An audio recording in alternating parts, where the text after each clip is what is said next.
درود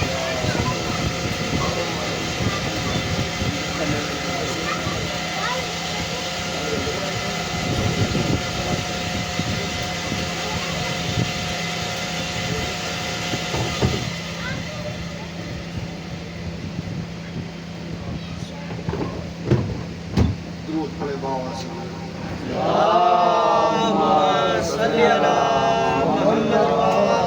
محمد لا حول ولا قوة إلا بالله العلي العظيم أعوذ بالله من الشيطان الرجيم بسم الله الرحمن الرحيم الحمد لله رب العالمين والصلاة والسلام على سيد الأنبياء والمرسلين ومحبوب رب المشرقين ورب المغربين جد الحسن والحسين سيدنا ونبينا وشفينا ومولانا أبي القاسم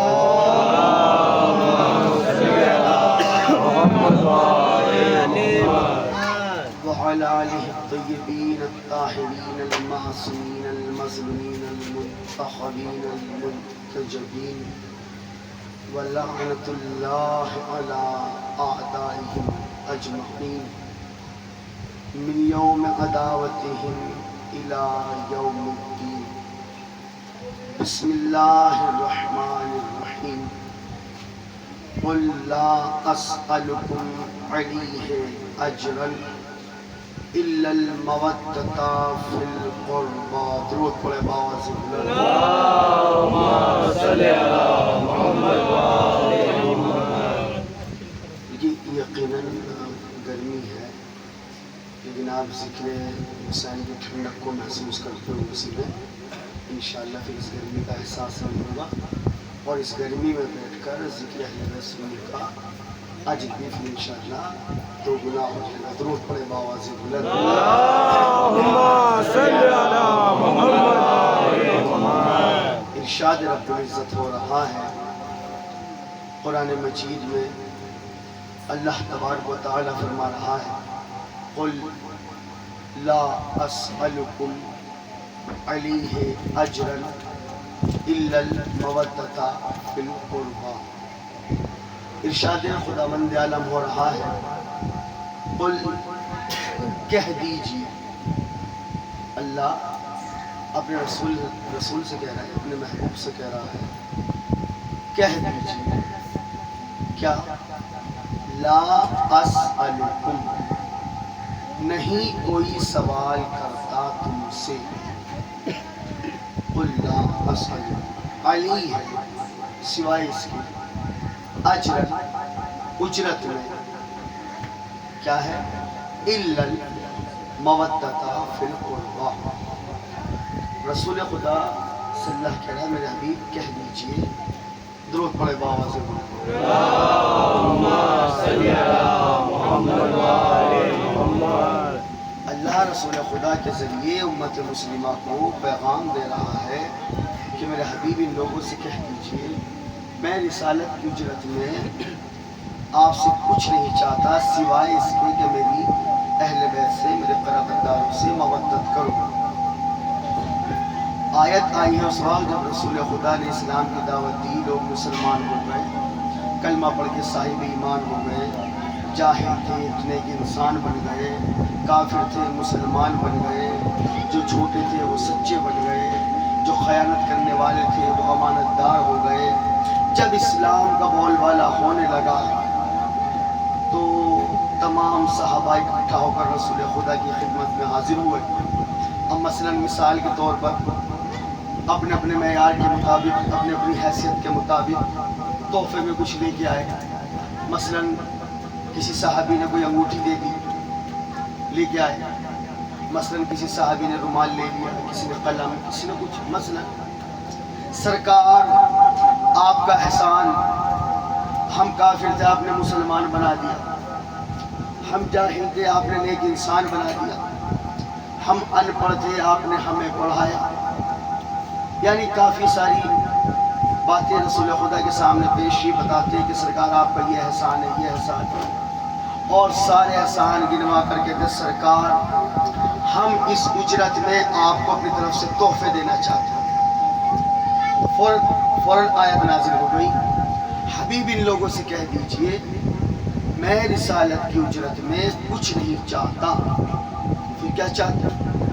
الا المودۃ فی القربہ، صرف اور صرف اہل بیت کی مودت، یعنی نماز پڑھی ہے اجرت، روزہ رکھا ہے اجرت، قرآن کی تلاوت کرتے ہو اجرت ادا کرو، اسلام میں داخل ہو گئے ہو اجرت ادا کرو۔ اجرت کیا ہے؟ اہل بیت کی مودت، محبت نہیں، مودت۔ بھئی یہ محبت اور مودت میں فرق کیا ہے؟ کہ آپ جس چیز کے لیے جان کی بازی لگا دیں اسے کہتے ہیں محبت، اور جس کے لیے محبت قربان کرنی پڑ جائے اسے کہتے ہیں مودت۔ سبحان اللہ، درود پڑھے محمد آل محمد۔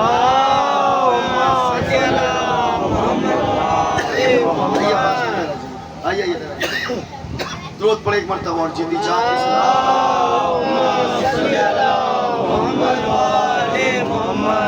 توجہ ذہن محترم۔ بھائی محبت کے لیے انسان سب قربان کر دیتا ہے، لیکن جہاں محبت داؤں پہ لگ جائے اسے مودت کہتے ہیں۔ اور اللہ نے اہل بیت کی محبت کا سوال نہیں کیا، کہتے ہیں مودۃ فی القربہ، اہل بیت سے محبت نہیں، مودت چاہیے اللہ کو۔ اب اگر مودت ہے تو نمازی ہے، مودت ہے تو حاجی ہے، مودت ہے تو روزہ دار ہے، مودت ہے تو عبادت گزار ہے۔ اگر مودت اہل بیت نہ ہوئی، نماز پڑھ کے بھی نمازی نہیں، روزہ رکھ کے بھی روزہ دار نہیں، حج کر کے بھی حاجی نہیں، بھئی قرآن پڑھ کے بھی قاری نہیں، کیوں؟ اجرت ادا نہیں کی۔ بھئی مثال کے طور پر گوشت کھانا حلال ہے شریعت میں، ہے نا، شریعت محمدی میں بھئی مرغا کھانا حلال ہے، لیکن اگر پڑوسی کا پکڑ کے پکا لو اب حرام ہو گیا۔ بھئی ابھی تک تو حلال تھا، رسول نے گوشت حلال کیا تھا، یہ حرام کیسے ہو گیا؟ کہ حلال اب بھی ہو جائے گا، شرط یہ ہے جس کا ہے اس مالک کو اس کی اجرت ادا کرو۔ کائنات کا مالک ہے ہمارا پیغمبر، زمین رسول کی ملکیت، آسمان رسول کی ملکیت، پانی رسول کی ملکیت، ہوا رسول کی ملکیت، یہ جو اناج اگ رہا ہے یہ رسول کی ملکیت۔ مالک ہے کائنات کا ہمارا پیغمبر، اب زمین پہ چل رہا ہے، اگر اہل بیت سے مودت رہے گی چلنا حرام۔ سبحان اللہ، آسمان کے نیچے رہ رہا ہے، اگر دل میں حسین نہ تو اس کے رہنا حرام۔ ارے نماز پڑھ کے بھی اسی لیے تو کہا نا بے حب اہل بیت عبادت حرام ہے۔ سبحان اللہ، بہت بڑے محمد آل محمد۔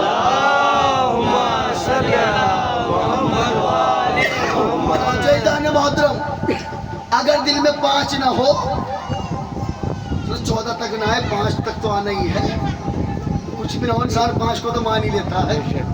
اور اللہ نے نماز ہی 5 وقت رکھی، 5 وقت اپنے گھر میں بلا رہا ہے، میرے اللہ 6 کر لیتا، ان سے تو 5 میں نہیں پڑھی جا رہی ہے، 4 ہی رکھ لیتا، 3 کر لیتا، 1 ہی رکھ لیتا۔ نہیں، جب 5 مرتبہ اللہ کے گھر میں آئے کم سے کم تب تو 5 یاد آئے۔ سبحان اللہ، نماز اللہ کی، اور شرط رکھ دی اگر تشہد میں درود نہ پڑھا نماز نہیں ہوگی۔ عبادت خدا کی، درود محمد آل محمد پر۔ اب سوچو جن کا ذکر نماز میں کیے بغیر جب اللہ کی عبادت قبول نہیں ہوتی، دنیا کے تمام اعمال، اگر دل میں مودت اہل بیت نہ، محبت نہیں مودت، تو کیا فرق ہے محبت اور مودت میں؟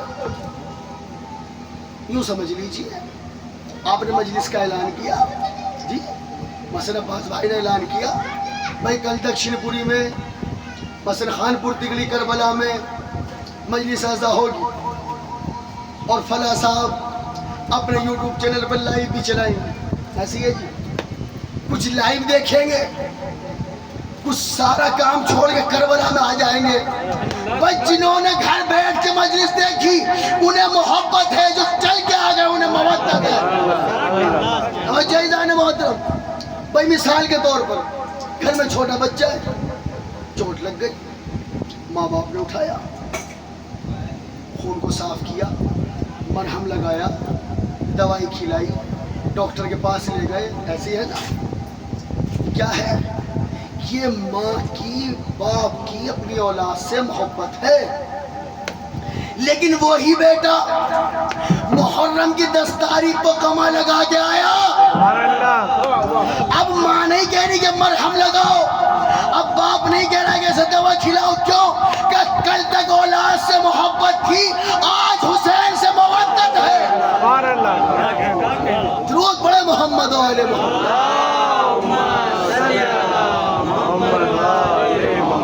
جائزان محترم، اچھا ہمارا مجلس کرنا، نوحہ پڑھنا، عزاداری کرنا، ہم جو بھی عمل کرتے ہیں نا حسین والے، شیعوں کی بات نہیں کرتے، شیعہ ہو یا سنی، میں کہہ رہا ہوں حسین والے، کیونکہ جب فرش ازا پہ جو آئے وہ پھر نہ شیعہ رہتا ہے، نہ وہ سنی ہوتا ہے، نہ وہ پھر وہ ہندو رہتا ہے، نہ وہ مسلمان رہتا ہے، یہاں جو آتا ہے انسان بن کے آتا ہے۔ حسین نے اسلام کے ساتھ انسانیت کو بچایا ہے۔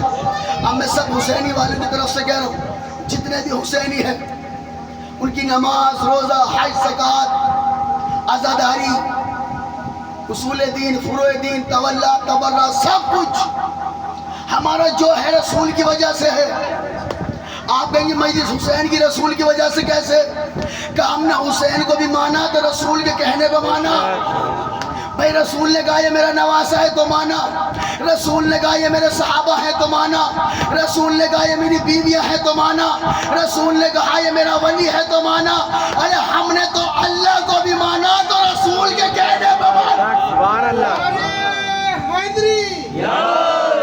تو جائزان محترم کہ رسول خدا کی شان میں کہوں، تیرے سوا کوئی تجھ سے سوا نہیں دیکھا، کہیں بھی اتنا بڑا معجزہ نہیں دیکھا، تیری زبان کے سچ پر صدا کیے سجدے، تیری قسم ہے کہ اب تک خدا نہیں دیکھا۔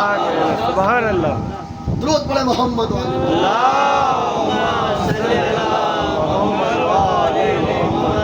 جائزان محترم، اگر واقعی ذکر حسین سن کے گرمی کا احساس نہیں ہو رہا تو درود پڑھ کے ذرا مجھے ثبوت دے، بابا سے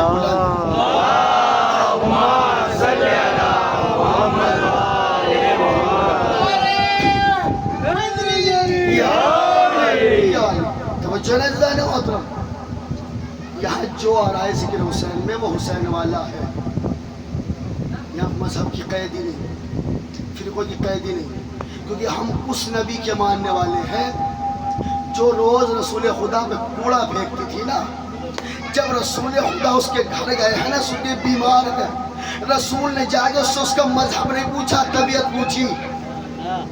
سرکار نے مذہب نہیں پوچھا کہ تو کس فرقے سے تعلق رکھتی ہے، نہیں، رسول اللہ مذہب پوچھنے نہیں گئے، اس کی طبیعت پوچھنے گئے۔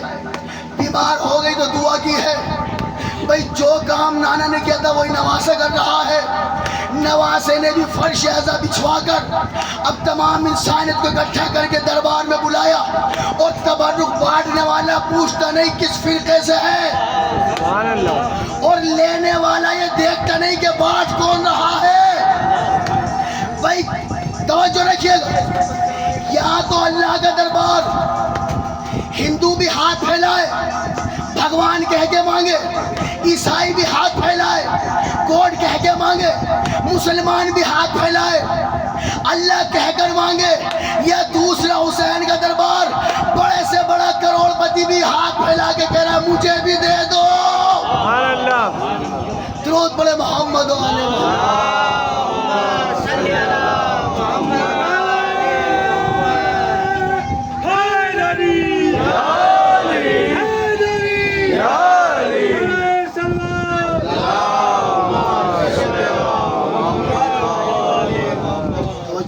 محترم، کوئی پوچھے نا تم کون سے فرقے سے ہو، سیدھا ہمارا فرقہ نہیں، ہمارا مذہب ہے کیا کم حسینی ہے، کیونکہ کربلا کے بعد فرقے ختم، مولا حسین نے جملہ کہہ کے مسئلے حل کر دیا۔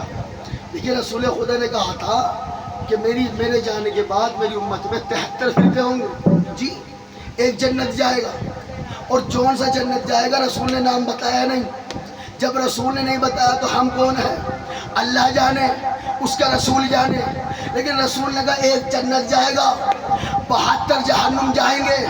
کیا کہنے مولا حسین کی عظمت کے، نانا نے کہا تھا 72 گمراہ ہو جائیں گے، مولا حسین 72 ساتھ لے کے کربلا آئے، کہا اگر ان میں سے ایک کا بھی دامن تھام لیا تو گمراہ نہیں ہوں گے۔ سبحان اللہ۔ نانا نے کہا تھا 72 راستے گمراہی کے، تو نواسے نے 72 ہدایت کے راستے کھولے، سبحان اللہ۔ کہ ان میں سے ایک کا بھی دامن تھام لو تو جنت چلے جاؤ گے۔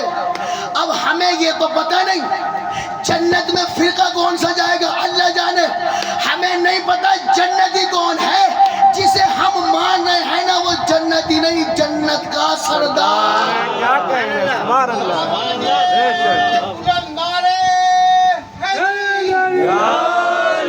وہ جائزان محترم، سبحان بھئی اللہ۔ ہم تو ہیں گناہگار، پیر بھی اپنے جیسے ہی بنا لے، نجات کیسے ملے گی؟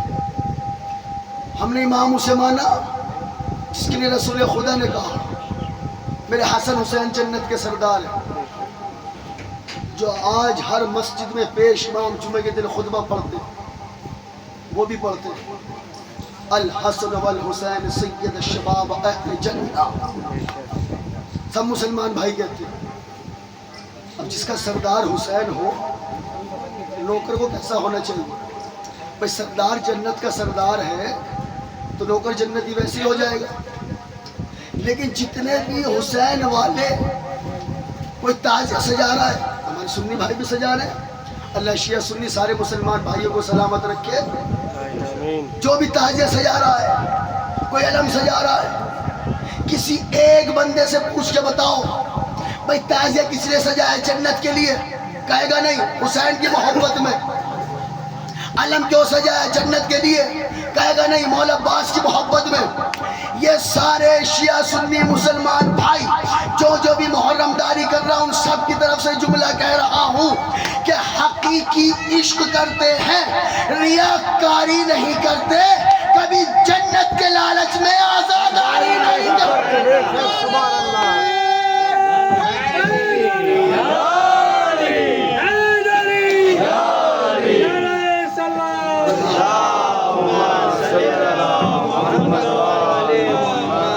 جائزان محترم، حسین کسی ایک فرقے کا امام نہیں، مولا حسین نواسہ رسول ہے، جس کے رسول خدا نے بے شمار حدیثیں بیان کی مولا حسین کی عظمت کو بتانے کی۔ کون حسین؟ رسول خدا منبر پہ، صحابہ کرام کا مجمع، مسجد نبوی، کتنا نورانی منظر ہو، صحابہ کرام سننے والے، رسول خدا بیان کرنے والے، اور مولا حسین کو آتے ہوئے دیکھا۔ بچپن ہے مولا حسین کا، مسجد نبوی میں آئے، ابا کے دامن میں قدم اٹھا، ابھی مولا حسین گرنے والے تھے کہ رسول خدا منبر چھوڑ کر فوراً مولا حسین کے قریب پہنچے، آغوش میں لیا، پیار کیا، ماتھا چوما، منبر پہ لے کر آئے اور اپنے وفادار صحابیوں سے کہا، میرے صحابوں، میرے صحابیوں، میرے صحابی باوفا، حاضل حسین الفارف، اسے پہچان لو، یہ میرا حسین ہے۔